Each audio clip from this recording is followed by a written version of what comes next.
बेनती करांगा कि साडे मुख मेहमान श्री राजनाथ सिंह जी नूं साडे जिहड़े कैंडिडेट ने वो सन्मानित करनगे और उन्होंने नाल साडे संदीप जाखड़ जी और साडे सीनियर लीडर सुरजीत जियानी जी और साडे तिन्ने जिला प्रधान साहबान उन्होंने सन्मानित करेंगे। हुण मैं मंच का संचालन जिहड़ा भैन जी सतिंदर कौर सत्ती जी नूं देवांगा। भैन जी सतिंदर कौर सत्ती।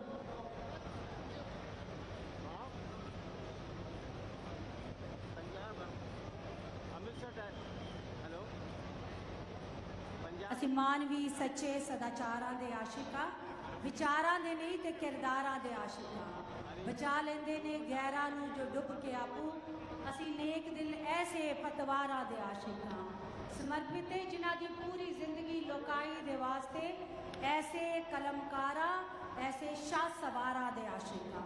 ਸੋ ਇੱਕ ਵਾਰੀ ਜ਼ੋਰਦਾਰ ਤਾੜੀਆਂ कैबिनेट मंत्री डिफेंस मिनिस्टर राजनाथ जी के लिए जो अज राणा गुरमीत सिंह सोढी उन्होंने दी इस पूरी इस इलाके दे विच जिहड़ा तुसीं मुहब्बत दे रहे हो उसनूं होर जोश भरन दे लिए आए ने।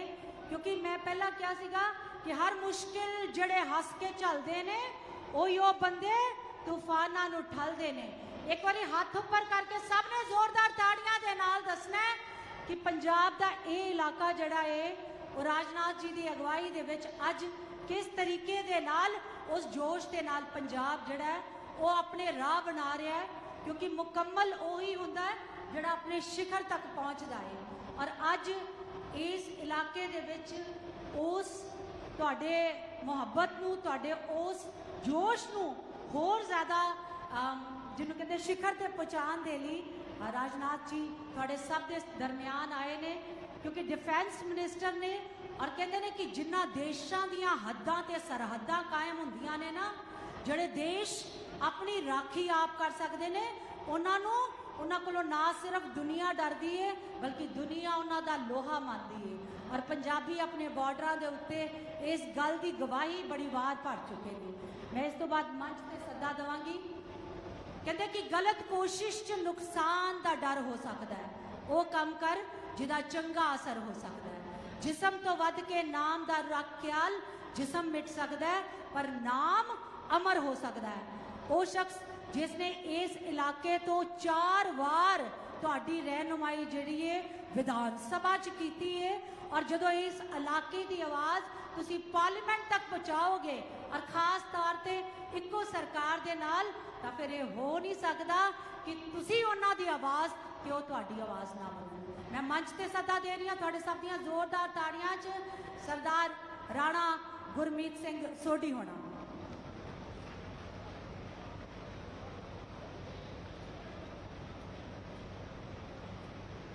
जोरदार ताड़ियां दे नाल राणा गुरमीत सिंह सोढी जिन्हां नूं तुसी इस इलाके चों 4 बार 20 साल लगातार प्यार दिंदे रहे हो।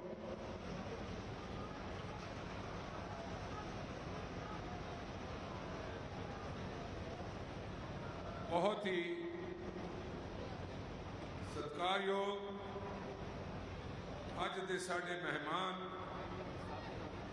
जिहड़ी कि भारतीय जनता पार्टी की फिरोजपुर लोक सभा की मुहिम दे विच अज उसनूं होर तेज करने वास्ते तुहाडे सामने अपने विचार रखणगे। मोदी सरकार दी पॉलिसीज़ ते आइडियोलॉजी की गल होएगी। मेरा भाव कहने का है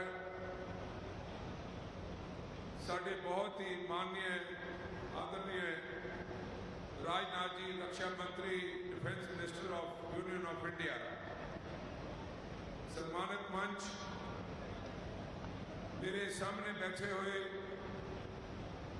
बहुत ही सत्कारयोग अलग अलग विधानसभा तो आए हुए मेरे वीर भैन भरा दोस्त मेरिया भैन जो कि सर अज इन्नी गर्मी के होने के बावजूद भी 12 बजे के इत्थे पहुंचे हुए ने थोड़े दर्शन करने वास्ते, आपसे मिलने के लिए, आपकी विचार सुनने के लिए और भारतीय जनता पार्टी आने वाले में 5 साल में पंजाब के लिए और लोकसभा फिरोजपुर के लिए क्या करने जा रही है, ये सब बातें इनके मन में आ रही हैं। सर तुसी आए, थोड़े आउण नाल पंजाब की तरक्की की मेहर। जी आयां नूं। राजनाथ जी साडी रखिया दे शेर, जोर नाल एक दफा तालियां नाल स्वागत कर दो, जोर नाल। बहुत बहुत धन्यवाद राजनाथ साहब। मेरे को शब्द नहीं है कि तुसी साडे इस बहुत ही बैकवर्ड और रिमोट एरिया दे विच अज तुसी तशरीफ फरमाए हो, पहुंचे हो।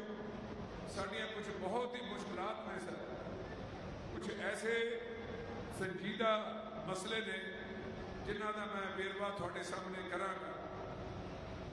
उन्हां दे सब तो वड्डी गल है सर कि 1971 तक हुसैनी वाला बॉर्डर फिरोजपुर दे विच इहदे च आवाजाही और ट्रेड चलदा सी, लेकिन 1971 च ये बॉर्डर बंद हो गया और इत्थे आवाजाही भी बंद हो गई।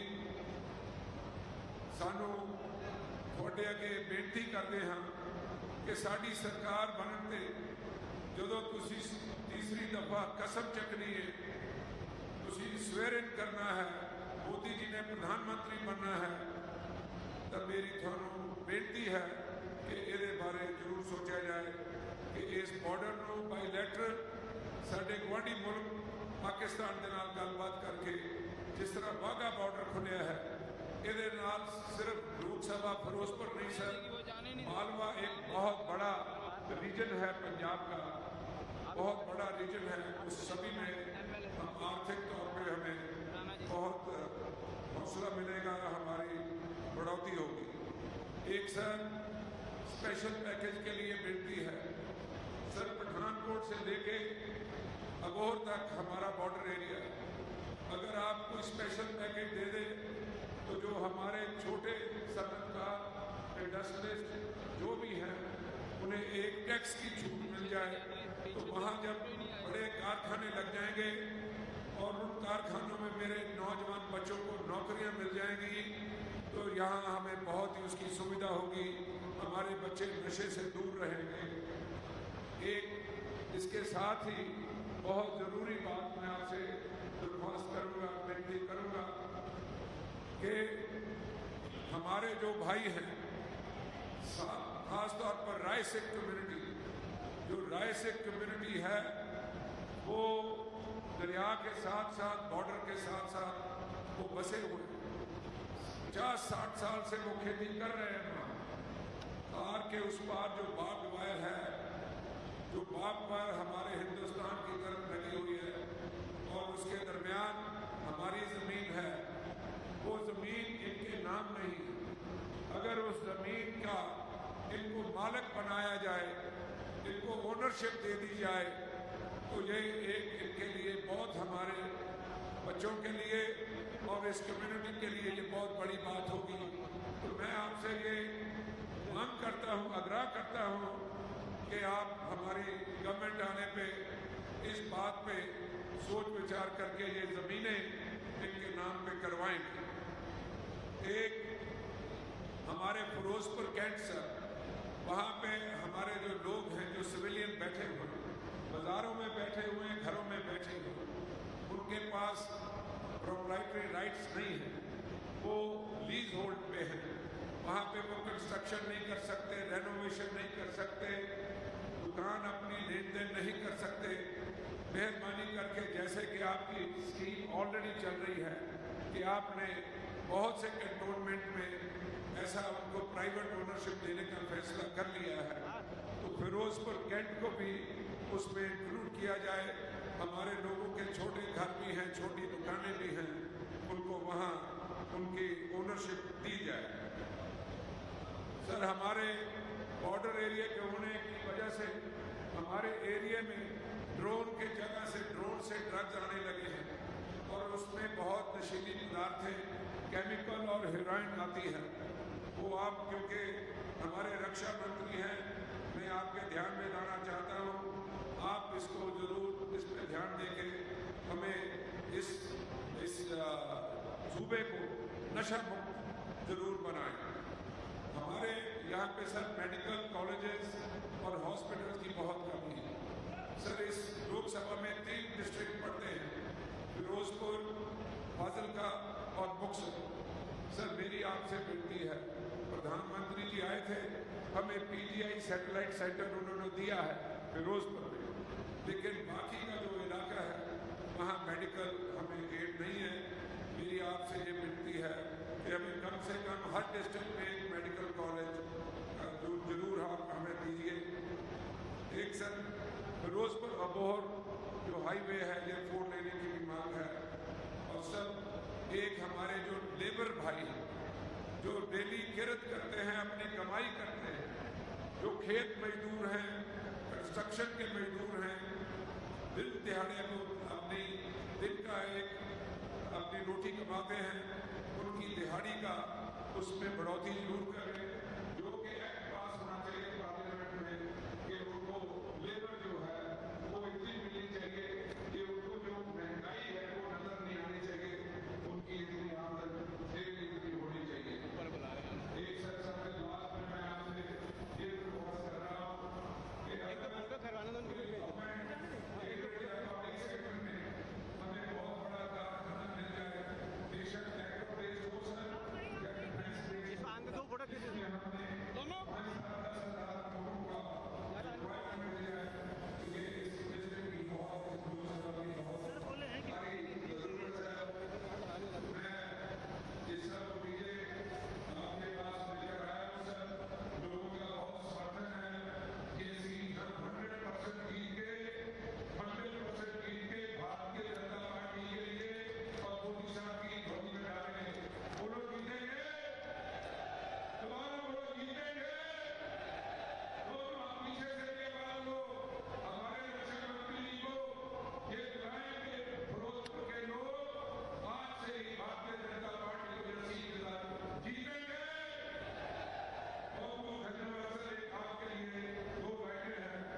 ਇਸੇ ਕਰਕੇ ਉਹਨਾਂ ਨੇ ਡਿਫੈਂਸ ਮਿਨਿਸਟਰ ਸਾਹਿਬ ਨੂੰ ਗੁਜ਼ਾਰਿਸ਼ ਕੀਤੀ ਕਿ ਅਸੀਂ ਬਾਰਡਰ ਦਾ ਏਰੀਆ ਵਾਂ, ਸਾਡੇ ਲੋਕਾਂ ਦੇ ਮਸਲੇ ਵੱਖਰੇ ਨੇ, ਸਾਨੂੰ ਤੁਹਾਡੇ ਵਰਗੇ ਨੇਤਾਵਾਂ ਦੀ ਲੋੜ ਹੈ।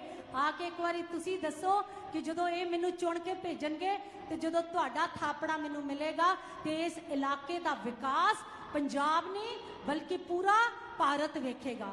कहते परिंदों को मंजिल मिलेगी जरूर, ये फैले हुए उनके पर बोलते हैं, वो लोग रहते हैं खामोश अक्सर जमाने में जिनके हुनर बोलते हैं। अपने हुनर दे नाल, अपने बब्बर शेर दलेर डिसीजन दे नाल जिन्हां ने हिंदुस्तान में एक नवी नुहार ते एक नवे रस्ते पैदा किए ने। अज खास तौर पर तुहाडे इलाके दे विच सरदार राणा गुरमीत सिंह सोढी होना नूं इह दस्सण दे वास्ते आए ने कि इस इलाके च जदों चुने जाणगे ते ओह तुहाडे लई किड्डी वड्डी आवाज़ बनणगे। मैं गुजारिश करांगी मंच ते डिफेंस मिनिस्टर इंडिया सरदार राजनाथ जी।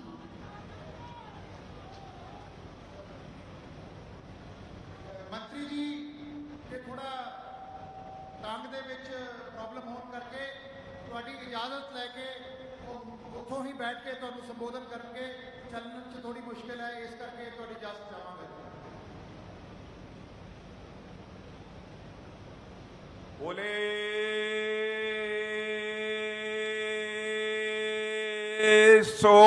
सोनिहार,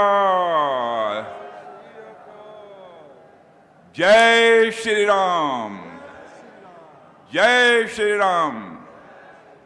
बहुत बहुत धन्यवाद। आपकी आवाज में बुलंदी मुझे दिखाई दे रही है मेरे बहनों भाइयों, और मुझे लगता है कि आप लोगों ने मन बना लिया है कि इस पार्लियामेंट्री कॉन्स्टिट्यूएंसी से गुरमीत सिंह जी सोढ़ी को भारी मतों से विजय दिलाकर भारत की संसद में भेजना।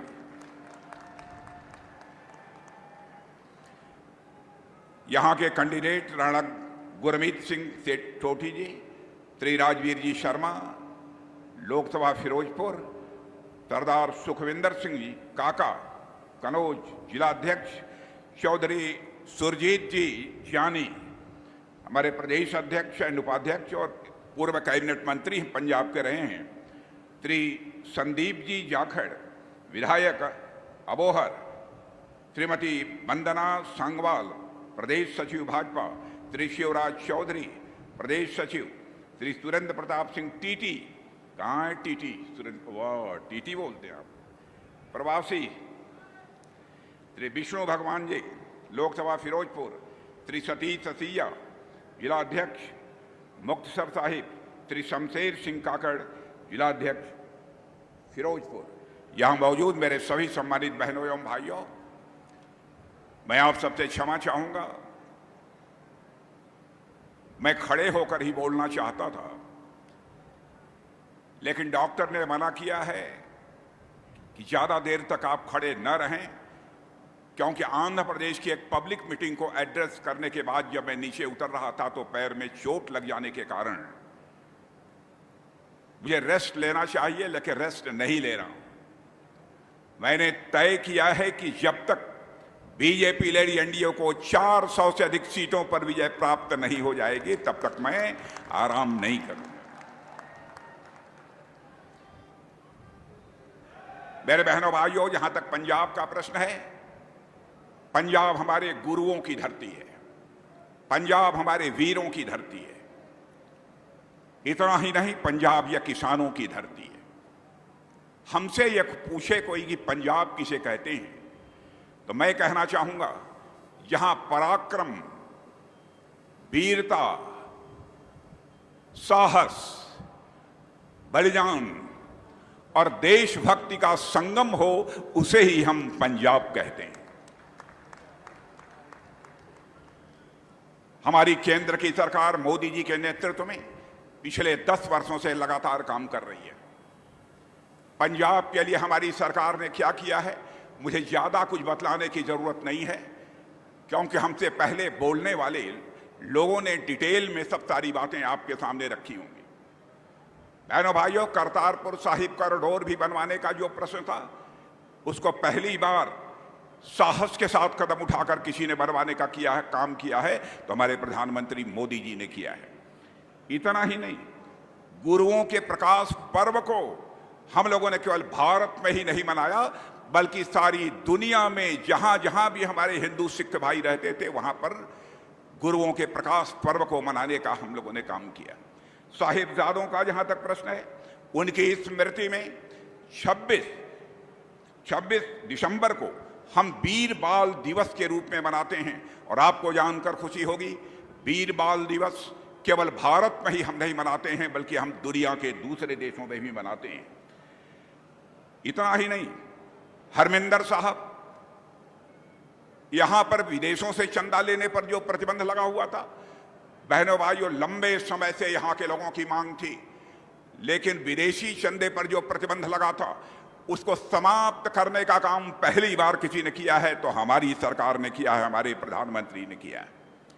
लंगर पर भी टैक्स लगता था, उस टैक्स को भी समाप्त करने का काम यदि किसी ने किया है तो हमारी सरकार ने किया है। मेरे बहनों भाइयों, आज मैं आप सभी लोगों से यही निवेदन करने आया हूं, 10 वर्षों के अंदर मोदी जी के नेतृत्व में भारत का स्टेचर, भारत का कद सारी दुनिया में बढ़ा है। मेरे बहनों भाइयों, आपके पंजाब के जो लोग भी विदेशों में रहते होंगे, आप उनसे पूछिए पहले भारत के बारे में दुनिया के दूसरे देशों में क्या लोग सोचते थे और आज भारत के बारे में दुनिया के दूसरे देशों में लोग क्या सोचते हैं। मैं 25-30 वर्षों से विदेशों में जा रहा हूं, लगभग 20-22 वर्षों से दुनिया के मंचों पर, अंतर्राष्ट्रीय मंचों पर मुझे विचार व्यक्त करने का मौका मिलता है। बहनों भाइयों, मैंने वह दिन भी देखा है जब हम लोग अंतर्राष्ट्रीय मंचों पर बोलते थे तो भारत के जब बोलने का समय आता था तो बहुत बड़ी संख्या में दूसरे देशों के जो प्रतिनिधि होते थे वो चले जाते थे, कहते थे ये भारत बोल रहा है, माने भारत एक गरीब देश है, कमजोर देश है। यह दुनिया में धारणा बनी हुई थी। हमारी बातों को जिस गंभीरता पूर्वक लिया जाना चाहिए वो नहीं लिया जाता था, लेकिन आज दुनिया के मंचों पर, अंतर्राष्ट्रीय मंचों पर भारत यदि कुछ बोलता है, मेरे बहनों भाइयों, तो सारी दुनिया कान खोलकर सुनती है भारत बोल क्या रहा है। यह भारत की हैसियत सारी दुनिया में बनी है। भारत का सम्मान सारी दुनिया में बढ़ा है। धन दौलत के मामले में पहले यह धारणा थी भारत गरीबों का देश है, कांग्रेस की हुकूमत थी। धन दौलत के मामले में, इकॉनमी, अर्थव्यवस्था के मामले में हमारा भारत दुनिया के देशों में 11वें स्थान पर खड़ा था, लेकिन हमारे प्रधानमंत्री मोदी जी ने करिश्मा किया है। मेरे बहनों भाइयों, 8 वर्षों के अंदर ही धन दौलत के मामले में हमारा भारत जो दुनिया के देशों में 11वें स्थान पर खड़ा था, वह जंप लेकर मेरे बहनों भाइयों आज दुनिया के देशों में 5वें स्थान पर आकर खड़ा हो गया है। दुनिया की बड़ी बड़ी फाइनेंशियल फर्म्स, दुनिया के बड़े बड़े अर्थशास्त्री अब इस बात का दावा करते रहे, यदि ऐसे ही आगे मोदी जी के नेतृत्व में भारत में सरकार बनी रही तो 2.5-3 वर्षों के अंदर, यानी 2027 आते आते अर्थव्यवस्था के मामले में, धन दौलत के मामले में हमारा यह भारत दुनिया की टॉप 3 कंट्रीज में आकर खड़ा हो जाएगा। सारी दुनिया में यह धारणा बनी है। मेरे बहनों भाइयों, आप सबको बार बार गुमराह करने की कोशिश कांग्रेस के द्वारा की जाती है, आम आदमी पार्टी के द्वारा की जाती है। आम आदमी पार्टी के नेता को आप जानते हैं, जो दिल्ली के मुख्यमंत्री हैं, वह जो कहते हैं वह करते नहीं हैं। अन्ना हजारे साहब के साथ जब उन्होंने आंदोलन किया था, अन्ना हजारे साहब उनके गुरु थे, उन्होंने कहा देखो पॉलिटिकल पार्टी मत बनाना। उन्होंने अपने गुरु की बात नहीं मानी। जब वह कहे कि मैं मुख्यमंत्री दिल्ली का बन जाऊंगा तो मैं सरकारी आवास में नहीं रहूंगा, गवर्नमेंट रेजिडेंस में नहीं रहूंगा, मैं अपने घर में रहकर जो है मैं कामकाज करूंगा। बहनों भाइयों, उन्होंने एक अपना शीश महल बनवा लिया है, आलीशान बंगलो बनवा लिया है, आज वह उसमें रहते हैं। इतना ही नहीं, उन्होंने कहा शराब की सारी दुकानें दिल्ली में बंद हो जाएंगी और जहां भी हमारी सरकार होगी शराब की दुकानें नहीं चलने पाएंगी खुलेआम। बहनों भाइयों, आज दिल्ली के गली गली में शराब बिकवाने की व्यवस्था यदि किसी ने की है तो आम आदमी पार्टी के नेता केजरीवाल जी ने की है। मैं समझता हूं कमोवेश यही स्थिति हमारे पंजाब की है। मेरे बहनों भाइयों, यानी जो कहा है इन लोगों ने वह कभी नहीं किया। आपने देखा कि मुख्यमंत्री के आवास में ही दिल्ली में आम आदमी के पार्टी के नेता ने उसी की पार्टी की मेंबर ऑफ पार्लियामेंट महिला स्वाति मालीवाल को लात घूसों से पीटा गया, उसके बाल पकड़कर उसे गिराए गए। ये महिलाओं के सम्मान की बात करते हैं। एक तरफ हमारी पार्टी नारी शक्ति बंधन अधिनियम लेकर आती है, और मैं अपने बहनों को बतलाना चाहता हूं, वह दिन दूर नहीं है, इन्हीं 5 वर्षों में होकर रहेगा। भारत की पार्लियामेंट में और सारी स्टेट्स के असेंबलीज में महिलाओं का प्रतिनिधित्व अब 33% यह पक्का कर दिया जाएगा। मेरे बहनों भाइयों, यह भी हम लोगों ने फैसला किया। जहां महिलाओं का सम्मान नहीं होता, नारियों का सम्मान नहीं होता, बहनों भाइयों, उस देश पर, उस स्थान पर ऊपर वाले की भी कृपा नहीं होती है, भगवान की भी कृपा नहीं होती है।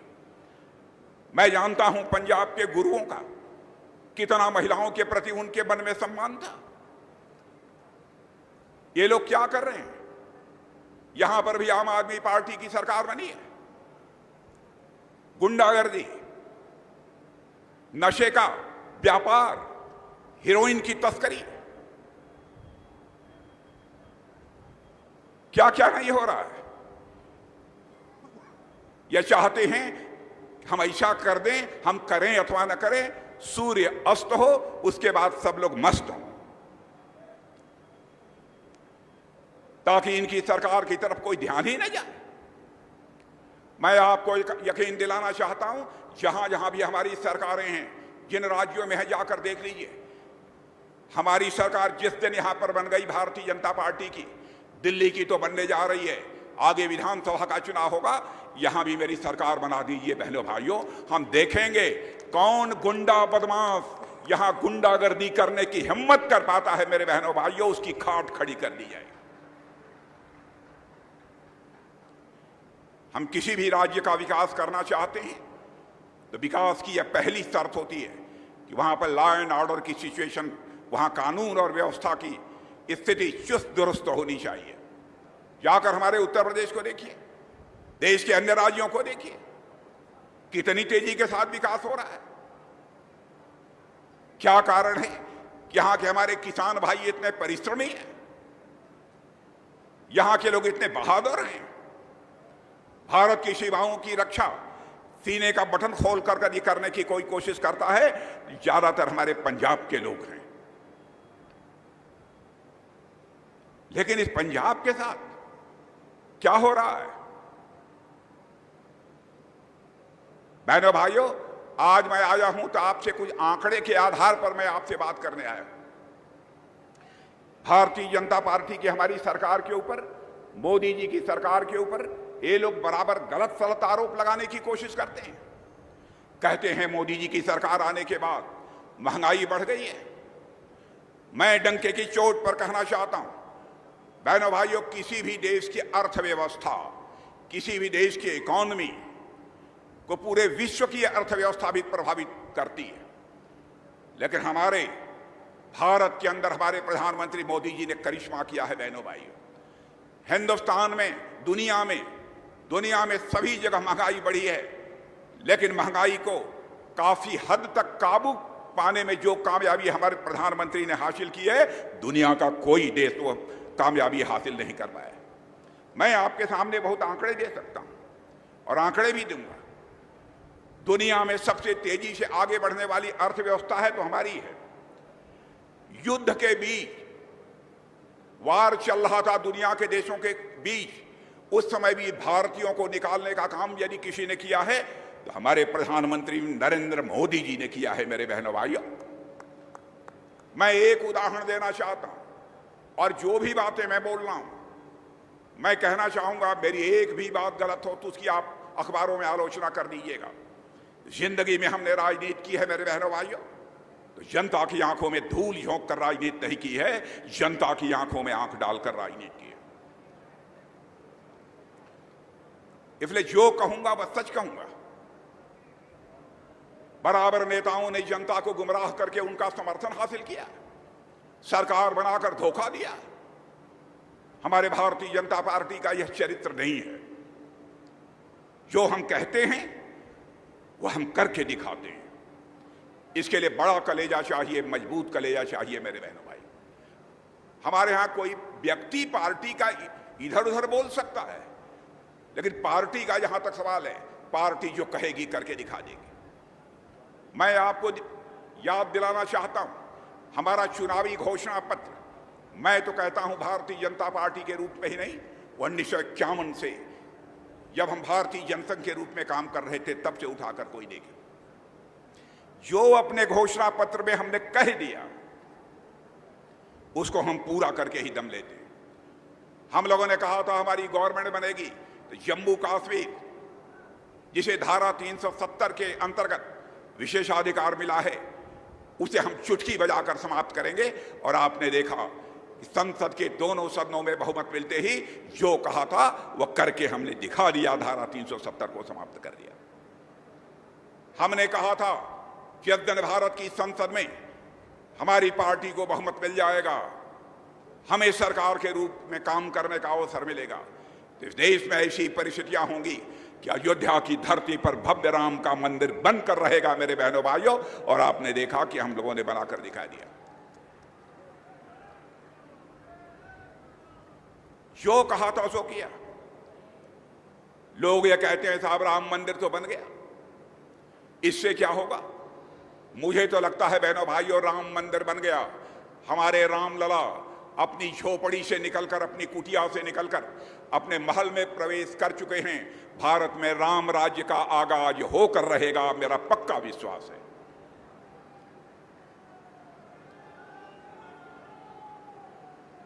हम लोगों ने कहा था नागरिकता कानून पास करेंगे। और यह बात दिमाग में कैसे आई मैं यह भी बतलाना चाहता हूं। भारत का मैं गृह मंत्री था। बहनों भाइयों, मुझे जानकारी मिली कि हमारे कुछ सिख भाई, कुछ हिंदू भाई धार्मिक उत्पीड़न के कारण पाकिस्तान से भागकर, माताएं बहनें भी साथ थी, छोटे छोटे मासूम बच्चे भी थे। मोहन का टीला दिल्ली में है, मुझे बताया गया वहां पर आकर बहुत ही जलालत की जिंदगी वो लोग जी रहे हैं। रहने के लिए कायदे का मकान नहीं था, छोटी सी झोपड़ी बनी हुई थी। माताएं बहनें, दो दो चार चार पुरुष एक झोपड़ी में रहते थे, टॉयलेट की व्यवस्था नहीं थी। उसी समय आकर मैंने प्रधानमंत्री जी से बात किया था कि प्रधानमंत्री जी, चाहे वह पाकिस्तान हो, बांग्लादेश हो, अफगानिस्तान हो, जिनका धार्मिक उत्पीड़न होता है और धार्मिक उत्पीड़न के कारण वह भारत आते हैं तो उनकी भारत की नागरिकता दी जानी चाहिए। उन्होंने कहा कि राजनाथ सिंह जाओ बिल तैयार करो। और बहनों भाइयों, नागरिकता कानून हम लोगों ने तैयार किया, आपने देखा कि वह पास हो गया। यह वादा किया था हम लोगों ने, यह काम भी हम लोगों ने पूरा किया। जब मैं गृह मंत्री था, लोकसभा में पास हो गया था, राज्यसभा में बहुमत नहीं था, इसलिए पास नहीं हो पाया था। हमारे अमित भाई, आज के जो गृह मंत्री हैं, वह फिर लोकसभा और राज्यसभा दोनों में लेकर बिल को गए और डंके की चोट पर हम लोगों ने वह नागरिकता का कानून पास कर दिया। कोई किसी का धार्मिक उत्पीड़न होगा, हम उसे किसी भी सूरत में बर्दाश्त नहीं करेंगे। बहनों भाई, लोग कहते हैं भारतीय जनता पार्टी हिंदू मुसलमान की राजनीति करती है। हम लोग धर्म के आधार पर राजनीति, भेदभाव नहीं करते हैं। बहनों भाई, भारत में रहने वाला हर नागरिक एक दूसरे के भाई भाई हैं, हमारी यह मान्यता है। लेकिन जब हम लोगों ने कहा, अपने चुनावी घोषणा पत्र में कहा हमारी सरकार बनेगी तो हम 3 तलाक की जो व्यवस्था है उसे हम चुटकी बजाकर समाप्त कर देंगे। दूसरी पार्टी के लोगों ने कहा कि साहब ये दूसरे धर्म का मामला है, कैसे आप 3 तलाक की व्यवस्था समाप्त करेंगे? आप जानते हैं पहले ऐसी हालत थी कि इस्लाम मानने वाले लोगों में किसी से शादी हुई, 10 दिन के बाद उस बहन बेटी को 3 बार तलाक तलाक तलाक बोलकर छुट्टी कर दी जाती थी। लोगों ने कहा दूसरे धर्म के मामले में क्यों हस्तक्षेप कर रहे हैं?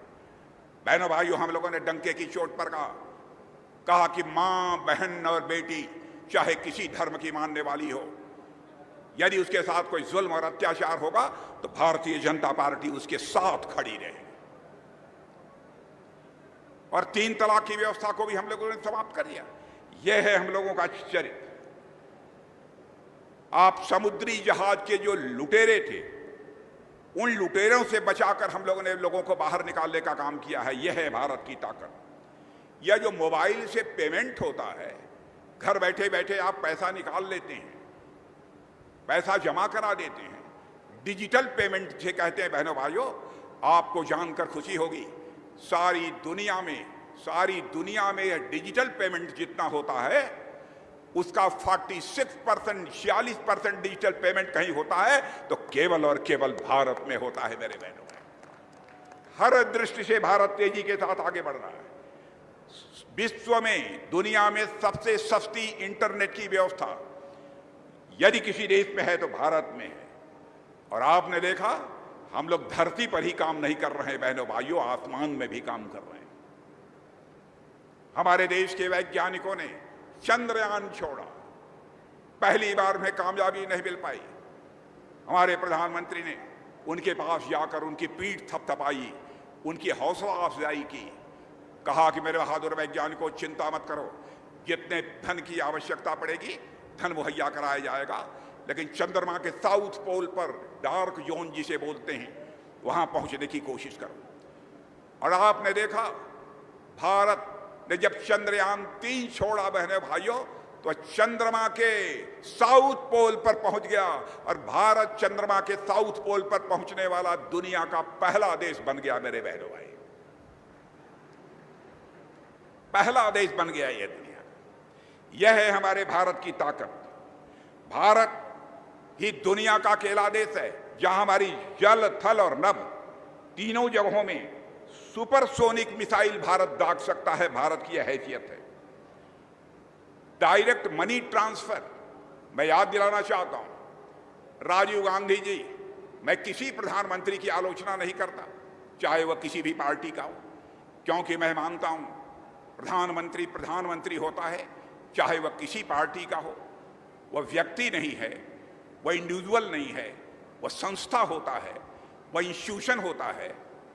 यह हमारी धारणा है। लेकिन राजीव गांधी जी ने अपनी मजबूरी जाहिर करते हुए कहा था, क्या करें, दिल्ली के बैंकों से मैं 100 पैसा भेजता हूं, लेकिन नीचे पहुंचते पहुंचते बामुश्किल लोगों की जेब में 14-15 पैसा पहुंच पाता है। यह मजबूरी जाहिर की थी, लेकिन इस चुनौती को वह स्वीकार नहीं कर पाई कांग्रेस की सरकार। आपने देखा कि हमारे प्रधानमंत्री ने बहनों भाइयों ऐसी व्यवस्था कर दी है कि आज दिल्ली के बैंक से 100 पैसा चलता है तो 100 का 100 पैसा आपके अकाउंट में पहुंचता है मेरे बहनों भाइयों। एक पैसा भी करप्शन की भेंट नहीं चढ़ने पाता। करने वाला व्यक्ति चाहिए, दमखम चाहिए, साहस चाहिए और साथ ही साथ विजन चाहिए, दृष्टि चाहिए कि हमको क्या करना है। यह भी करके हम लोगों ने दिखा दिया। आयुष्मान स्वास्थ्य योजना, 5 लाख रुपए तक का मुफ्त इलाज। पता नहीं यहां की आम आदमी की पार्टी सरकार, भगवंत मान जी की सरकार ने हमारी इस योजना को कहां तक लागू किया है मैं नहीं जानता, लेकिन यदि 5 लाख रुपए तक के मुफ्त इलाज की सुविधा हमारे यहाँ के गरीबों को नहीं मिल रही है बहनों भाइयों, तो यहां सरकार बनते ही हम उसे पक्के तौर पर मुहैया कराएंगे। मैं आपको यकीन दिलाना चाहता हूं। आप किसी भी जाति के हों, किसी भी मजहब के हों, लेकिन आप चाहे आपकी इनकम जो कुछ भी हो, आपकी उम्र 70 साल की हो गई है तो 70 साल के ऊपर जितने लोग होंगे सबको प्रतिवर्ष 5 लाख रुपए तक की मुफ्त इलाज की व्यवस्था भी की जाएगी और यह आदेश जून महीने में ही जारी कर दिया जाएगा। यह बात हम लोगों ने अपने घोषणा पत्र में कही। जो भी कुछ भी हम लोगों ने कहा है बहुत सोच समझ कर कहा है। और इतना ही नहीं, 80 करोड़ लोगों को हम लोग 80 करोड़ लोगों को 5 किलो राशन फैमिली में प्रोवाइड करने का काम, देने का काम यह हमारी सरकार कर रही है। दुनिया के किसी भी देश में यह संभव नहीं हो पाया। सबको मिल रहा है। और मैं जानता हूं हमारे कुछ ऐसे भी परिवार हैं कि 4 या 5 मेंबर हैं तो सब 5-5 किलो लेते हैं, कितना खाएंगे? बच जाता है तो दुकान पर ले जाकर उसे बेच भी देते हैं। यह हकीकत है कि नहीं? यदि हकीकत हो तो ताली बजाइए, न हकीकत हो तो मत बजाइएगा। पीछे के लोगों से मैं पूछना चाहता हूं। लेकिन यह भी सुन लीजिए, 5 साल तक हम इस योजना को बंद नहीं करेंगे। हमारी सरकार का फैसला है, हमारे प्रधानमंत्री का फैसला है। 5 साल तक इस योजना को हम लोग किसी भी सूरत में बंद नहीं करेंगे। महंगाई पर मैं आता हूं मेरे बहनों भाई। आजादी के समय 1947 से लेकर 1950 तक भारत में महंगाई दर केवल 2% थी। जब हमको आजादी मिली थी उस समय की बात मैं कर रहा हूं। नेहरू जी के शासनकाल में यह बढ़कर 13.8% हो गई। 1964 से 67 में यह महंगाई 10% से ऊपर चली गई और हालात ये हो गए, जनता में आक्रोश पैदा हुआ और इंदिरा गांधी को इमरजेंसी लगानी पड़ी थी। बहनों भाइयों, ऐसे हालात हो गई थी। महंगाई का मूल कारण, महंगाई का सबसे बड़ा कारण यदि कोई होता है मेरे बहनों भाइयों तो वह भ्रष्टाचार होता है। मोरारजी देसाई की सरकार ने सबसे पहला काम किया था, जो कृषि आपकी उपज होती है, उस कृषि उपज के एक राज्य से दूसरे राज्य में जाने पर जो पहले प्रतिबंध लगा था उसको समाप्त कर दिया।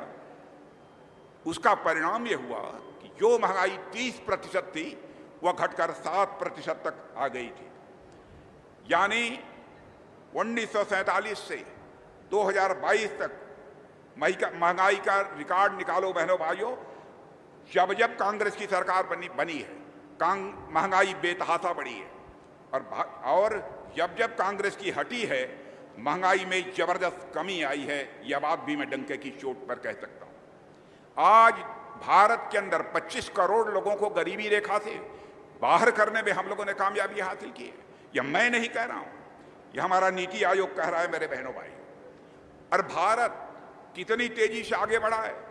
ऑटो मार्केट में जर्मन को पछाड़कर, ऑटो मार्केट या जो व्हीकल्स वगैरह हैं, जर्मन को पछाड़कर हम 4थे नंबर पर पहुंच गए हैं।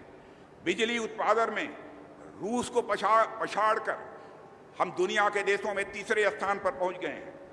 टेक्सटाइल उत्पादन में वियतनाम को पछाड़कर हम नंबर 2 पर पहुंच गए हैं।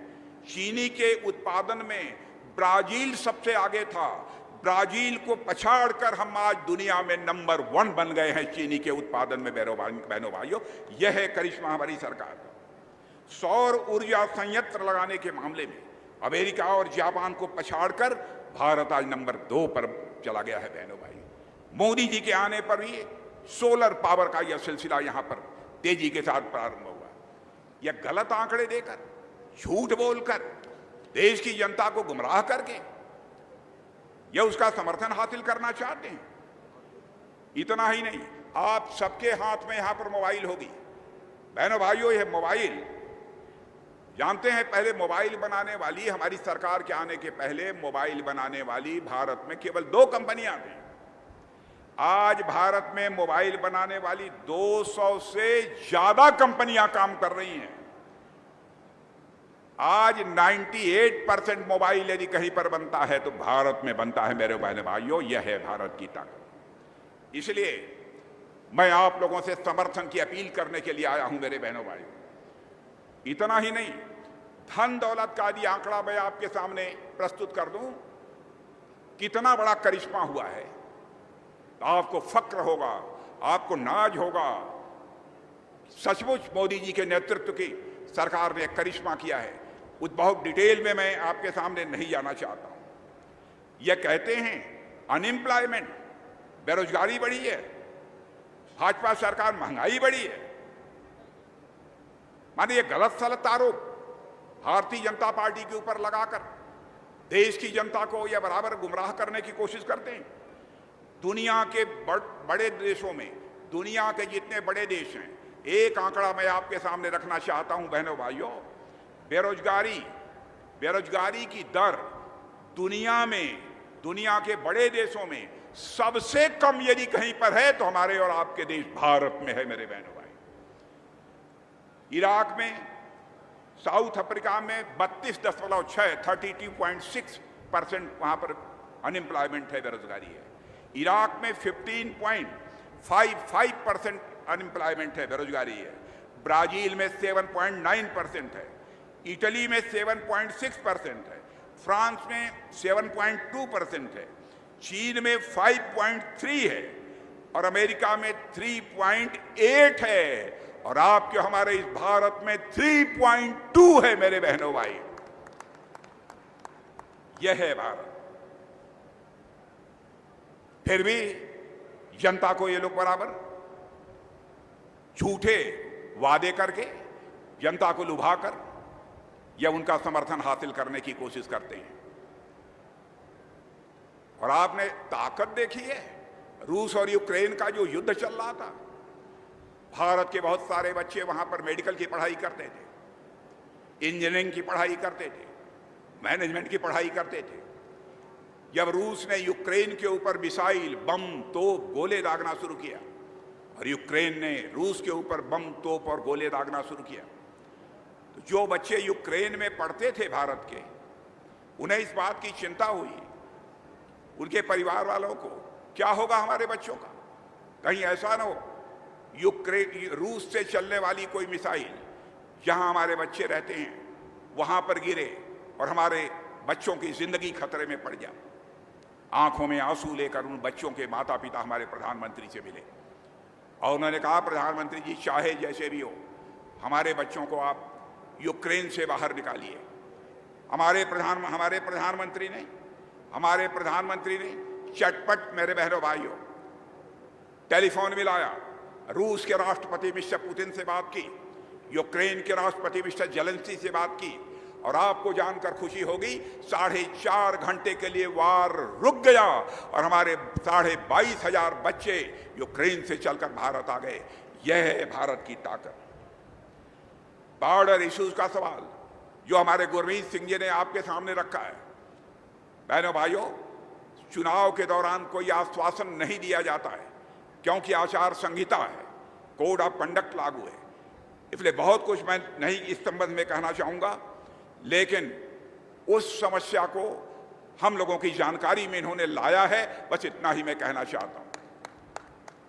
और गुरमीत सिंह सोढ़ी जब हम जीत कर पार्लियामेंट में पहुंचेंगे, बहनों भाइयों, जब मैं बोल रहे थे, मैं देख रहा था, बहुत ही इफेक्टिव तरीके से, बहुत प्रभावी तरीके से बोल रहे थे। मुझे पक्का विश्वास है कि यदि गुरमीत सिंह सोढ़ी को चुनकर आपने भारत की संसद में भेजा तो आपकी प्रॉब्लम्स, आपकी समस्याओं को प्रभावी तरीके से भारत की पार्लियामेंट में आवाज देने का काम यदि कोई करेगा तो आपके गुरमीत सिंह जी सोढ़ी करेंगे, मेरा पक्का विश्वास है। इसलिए बहनों भाइयों, मैं आप सभी से अपील करने आया हूं, आप सबका सहयोग, आप सबका समर्थन भारतीय जनता पार्टी को प्राप्त होना चाहिए। कमल का फूल बटन दबाइए। और मैं आज आपको बता देना चाहता हूं, अब तक जो 6 चरणों के चुनाव संपन्न हो चुके हैं, पॉलिटिकल एनालिस्ट, राजनीतिक विश्लेषक अब यह मानते हैं, मेरे बहनों भाइयों, कि भारतीय जनता पार्टी की लीडरशिप की एनडीए अब 400 से अधिक सीटें प्राप्त करने की ओर तेजी से आगे बढ़ चुकी है। यह लोगों का मानना है। इसलिए मैं आप सभी लोगों से अनुरोध करना चाहता हूं, बहनों भाइयों, पंजा हिलाकर कभी भी लक्ष्मी जी घर में नहीं आती। झाड़ू लगाते हुए लक्ष्मी जी घर में कभी नहीं आती। लक्ष्मी जी घर में जब आएंगी तो कमल के फूल पर ही बैठकर लक्ष्मी जी घर आएंगे। इसलिए कमल के फूल का बटन दबाइए और हमारे भारतीय जनता पार्टी के प्रत्याशी गुरमीत सिंह जी सोढ़ी भारी मतों से विजय दिलाइए। ਸਾਰੇ ਖੜੇ ਹੱਥ ਕਰਕੇ ਵਿਸ਼ਵਾਸ ਦਵਾ ਦਿਓ ਮੰਤਰੀ ਸਾਹਿਬ ਨੂੰ ਕਿ ਸੀਟ ਜਿੱਤਾਂਗੇ ਫਿਰੋਜ਼ਪੁਰ ਲੋਕ ਸਭਾ ਦੀ।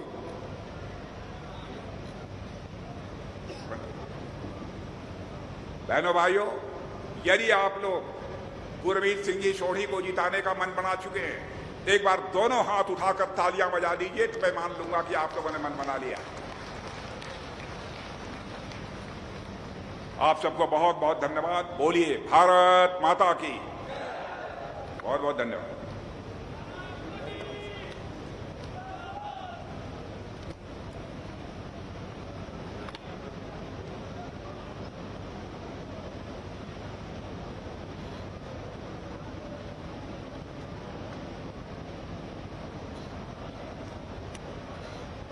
ਸਾਰੀ ਸੰਗਤ ਜਿੰਨੀ ਵੀ ਇੱਥੇ ਚੱਲ ਕੇ ਆਈ ਹੈ, ਗਰਮੀ ਵੀ ਬਹੁਤ ਸੀ, ਸਾਰਿਆਂ ਦਾ ਤਹਿ ਦਿਲੋਂ ਧੰਨਵਾਦ, ਬਹੁਤ ਬਹੁਤ ਮਿਹਰਬਾਨੀ।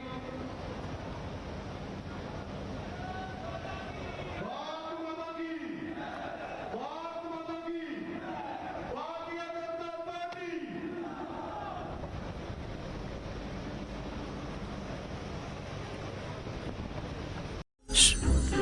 இங்க நின்று என்ன யோசிக்கிற? எப்படி எடுக்கிறதுன்னு யோசிக்கிறேன்.